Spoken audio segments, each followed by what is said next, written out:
the main positions would be pre, post, and or a millennial, in terms of the millennium as mentioned in Revelation. So, do you want to give like a brief outline of what those positions would entail as you understand them?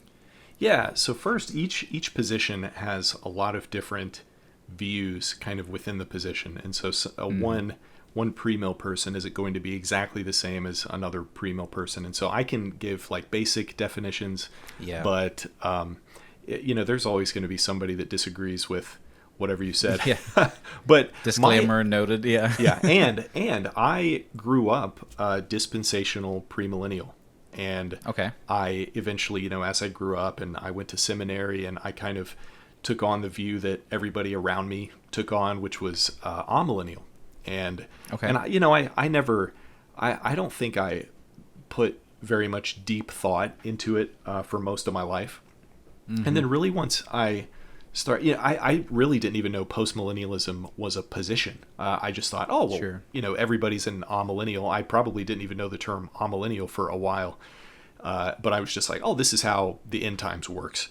And then eventually I kind of started thinking about it, and I started reading books, and I eventually came to the conclusion of postmillennialism, which is what I am now. And so I've kind of been across the gamut, and I've also done a lot of more research recently into especially dispensational premillennialism. But here are the definitions. So first, all of these views are based around the idea of the millennial kingdom, which, like you said, is in Revelation, and it depicts a time period where Jesus is reigning. Jesus' kingdom is instituted, whatever that looks like. And we all have, each of you kind of has a different perspective on what that actually looks like. But the premillennial view, and there are two main categories of premillennialism, but both views believe that the return of Jesus Christ, all these views are in reference to the return of Jesus. So premillennials believe that Jesus will return before the millennial kingdom is instituted. And within the two premillennial views, you have dispensational premillennialism and historic premillennialism. Are you historic or are you dispensational? Or maybe I think no. This is it's general one that premill.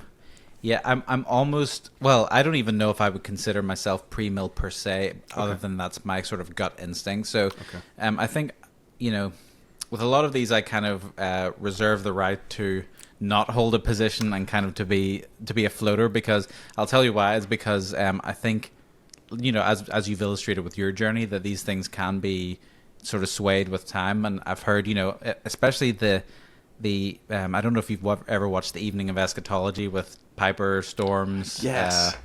And Doug Wilson, all those guys, and that to me, It's each great. one of those guys they've made a compelling argument, and I'm like, I think my instinct, the reason why I would side probably on instinct with pre-mill, is probably based on the Matthew 24 on the whole being some. I know well, we can get into this, but I almost see that as it has happened, but also is yet to come. Right. I'll remember the term at some point.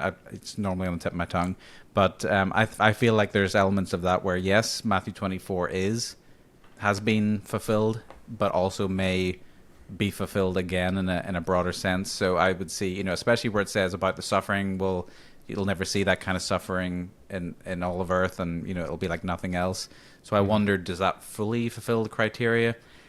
I don't know, maybe John MacArthur kind of swayed me on that a little bit when I heard him talk about it. I think he's in that camp. But then again, I've heard other compelling arguments, and I said you before the show, you've said some things as well about, on your channel that have got me thinking too. So as for the dispensational historical thing, I don't think I'm educated enough probably to make that Yeah, call that's okay. right now. Yeah, so Well, do you want to outline those real quick? Actually, if you like a very brief overview. The very basic difference is that so dispensational premillennialism, even this is controversial, but I've got quite a few videos on dispensationalism that if people want more details they can check out. But it is the widely accepted view, although this is contested by a lot of dispensationalists, that dispensationalism was created in the 1800s, and it is essentially what kind of defines dispensationalism is the belief that Israel and the church are two entirely separate and distinct entities that are not really related to one another.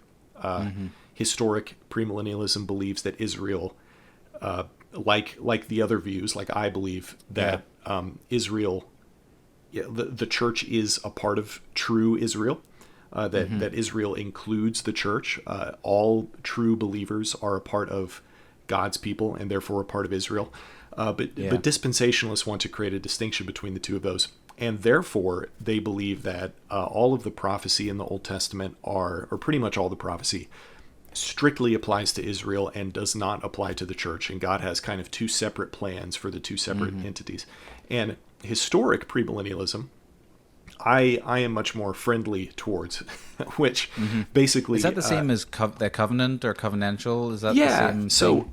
When people say like Dispies and Coveys? Yes, yeah. So a historic premillennial would be a covenant theology person, which essentially just means that God has a plan that he has revealed over time through covenants. And that this is a single united plan, and both Israel and the church are a part of this continual singular plan. I think that has generally been my inclination overall, mainly because I mean the ideal or the imagery of us being grafted onto Israel, that's kind of a big sort of almost seals the deal for me in that regard. Right. So that's just my 2 cents. Yeah. So those that's the premillennial view.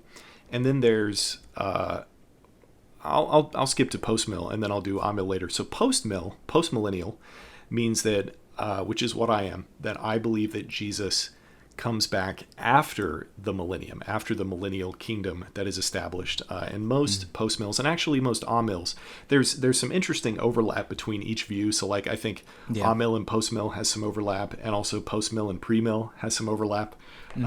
But so post-mill and Amill would both believe that the millennial kingdom in some way exists right now, and Jesus is yet to return, and so therefore he must come back after the millennium. And then that has a lot of kind of conclusions that we're going to get into later. But amillennialism, the third view, the name means no millennium. Millennium means no millennium. But there's clearly a millennium in the Bible. And so to be fair to amillennials, they don't actually believe that there's no millennium, but they kind of, to me, it's kind of like the position, if you don't like pre-mill or post-mill, you must be an amill, because you maybe they don't have a strict opinion on what the millennium looks like, or it's whatever. Like a metaphorical millennium, perhaps. Yeah, except an interesting note is that Revelation talks about 1,000-year reign, but post-mills and actually many pre-mills, they don't believe that the millennium is 1,000 years. So I don't think the thing that defines amillennials is not believing in the literal 1,000-year reign. But a lot of amillennials that I have met, and the position that I used to hold was that the kingdom is spiritual. The millennial kingdom is like a spiritual reign. It's not actually a physical reign. And this is actually where premillennialism and postmillennialism are buddies, because we both believe that the kingdom is physical. It's a real physical kingdom. Yeah.